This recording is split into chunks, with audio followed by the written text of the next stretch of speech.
दोस्तों, हम सब जिंदगी में कुछ न कुछ पाना चाहते हैं। उसे पाने के लिए मेहनत भी करते हैं, पर कभी कभी हमारे सामने ऐसी चुनौतियां आ जाती हैं जो हमें आगे बढ़ने से रोकती हैं। धीरे धीरे हम महसूस करने लगते हैं कि कठिनाइयां हमसे ज्यादा शक्तिशाली हैं। हम उसे नहीं हरा पाएंगे। हमें लगता है कि हम उस चीज को हासिल नहीं कर पाएंगे जिसे पाने के लिए हम मेहनत कर रहे हैं, और हम हार मान लेते हैं। आज की यह कहानी उन लोगों के लिए है जो अभी कठिन हालात का सामना कर रहे हैं और अपने आप को दुर्बल समझ रहे हैं।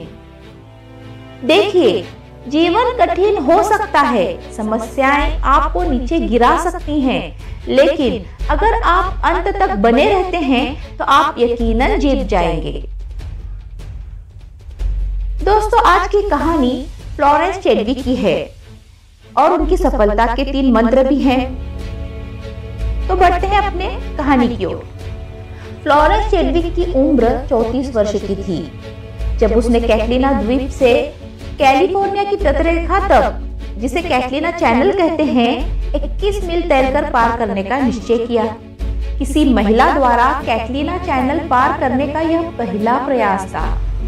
4 जुलाई 1952 स्विमिंग सूट पहनी हुई चैडविक जीतने के निश्चय के साथ पानी के अंदर उतरी और तैरना शुरू किया। मौसम बहुत चुनौतीपूर्ण था। महासागर ठंडा बर्फ बना पड़ा था और कोहरा इतना घना कि पीछे नाव में आ रही सहायक टीम को भी देख पाना बहुत मुश्किल था। ज्वार और मौसम दोनों उसके खिलाफ थे। 5 घंटे बीत गए पर कोहरा हटने का नाम ही नहीं ले रहा था। सहायक टीम के साथ नाव में बैठी उसकी मां उसे आगे बढ़ने के लिए प्रोत्साहित कर रही थी। लगातार 15 घंटे तैरने के बाद उसे अपने तैरने की क्षमता पर संदेह होने लगा। उसने अपनी मां से कहा कि उसे नहीं लगता कि वह इस रिकॉर्ड को बना सकती हैं। कोहरे की वजह से वह समुद्र तट नहीं देख पा रही थी, इसलिए उसे इस बात का अंदाजा तक नहीं था कि वह अपनी मंजिल से कितनी दूर है। और दुर्भाग्य से 16 घंटे की मुश्किल तैराकी के बाद उसने हार मान ली और बड़ी निराशा के साथ उसने अपने सहायक दल को उसे पानी से बाहर निकालने के लिए कहा। पर जब वह किनारे पहुंची तो उसे मालूम हुआ कि वह किनारे से 1 मील से भी कम दूरी पर थी। बाद में उसने एक संवाददाता से कहा, देखो, मैं कोई बहाना नहीं बनाना चाहती हूँ, लेकिन अगर मैं जमीन देख पाती तो मैं यकीनन रिकॉर्ड बना लेती। कोहरे ने उसे अपने लक्ष्य को देखने में असमर्थ बना दिया और उसे लगा कि वह पहुंच नहीं पाएगी। वह निश्चित रूप से तट पर पहुंच जाती अगर वह पानी में बस कुछ देर और लगी रहती।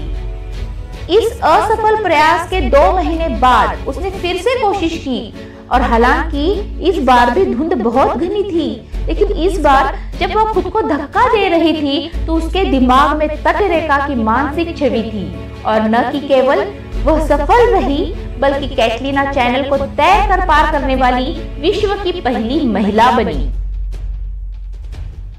दोस्तों, यह कहानी हमें सफलता के 3 सबक सिखाती है। पहला, नेवर गिव अप, हार मत मानिए। जब हम कठिन चुनौतियों का सामना कर रहे होते हैं तो कई बार हम अपने गंतव्य के बहुत करीब पहुंच जाते हैं, लेकिन फिर भी हम हार मान लेते हैं, सिर्फ इस वजह से क्योंकि हमें लगता है कि हमें मंजिल मिल नहीं सकती। धुंध के आगे एक बहुत खूबसूरत किनारा है और आप उसके बेहद करीब हैं। यदि आप उस घनी धुंध रूपी दिक्कतों के बीच भी लगातार तैरते रहेंगे, उनका सामना करते रहेंगे, तो आप किनारे तक जरूर पहुंच जाएंगे। आप जीत जाएंगे। दूसरा, हार को जीत में बदला जा सकता है। बहुत से लोग कई चीजें सिर्फ इसलिए नहीं कर पाते क्योंकि जब वे पहली बार उसे करने का प्रयास कर रहे थे तो उसमें असफल हो गए थे। अगर फ्लोरेंस चैडविक भी अपनी पहली नाकामयाबी को आखिरी मान लेती तो वे भी कभी कैटलिना चैनल पार नहीं कर पाती।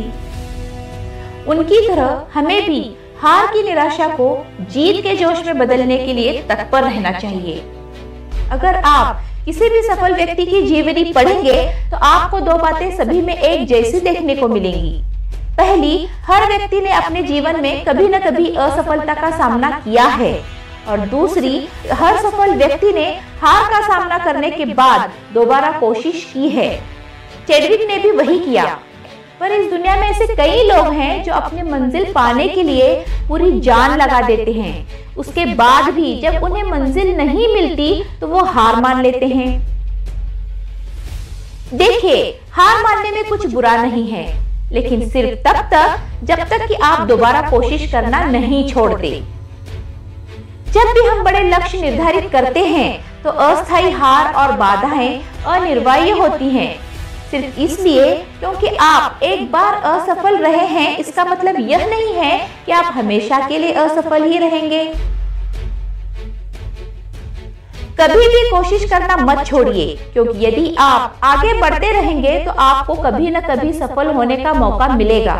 लेकिन अगर आप कोशिश करना छोड़ देते हैं तो इस बात की गारंटी है कि आप हमेशा के लिए असफल ही रहेंगे। तीसरा मंत्र, बिलीव इन योरसेल्फ, खुद पर भरोसा रखें। ये मायने रखता है कि आप अंदर से कितने दृढ़, कितने मजबूत हैं और आपको अपने आप पर कितना भरोसा है। पहली बार अपनी कोशिश में विफल होने के बावजूद चैडविक ने अपना भरोसा नहीं खोया।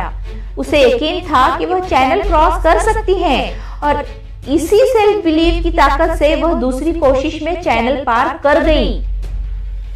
दोस्तों, एक बात तो तय है कि अगर आप अपने सपनों को पूरा करना चाहते हैं तो आपको अपने आप में विश्वास करना ही होगा। इसके लिए आपको दुनिया में सबसे ज्यादा प्रतिभाशाली बनने की जरूरत नहीं है। आपको दुनिया में सबसे बुद्धिमान व्यक्ति होने की भी जरूरत नहीं है। यदि आप खुद पर भरोसा करते हैं और निरंतर प्रयास करते रहेंगे तो यकीनन आपको सफलता प्राप्त होगी ही होगी। पछतावे से अच्छा है जिंदगी में कोशिश करके फेल हो जाना। अपना लक्ष्य सिर्फ एक विचार को बनाओ और उस लक्ष्य के पीछे पड़ जाओ, फिर अवश्य ही सफलता आपके कदम चूमेगी। मुश्किलों का आना पार्ट ऑफ लाइफ है और उनमें हंसकर बाहर आना आर्ट ऑफ लाइफ है। तो दोस्तों, हंसते रहिए, मुस्कुराते रहिए, बने रहिए हमारे चैनल के साथ। अगर आपने मुझे इंस्टाग्राम पर अभी तक फॉलो नहीं किया है तो आप मुझे इंस्टाग्राम पे भी फॉलो कर सकते हैं। वहाँ पे हमारे लेटेस्ट अपडेट हमेशा आते रहते हैं।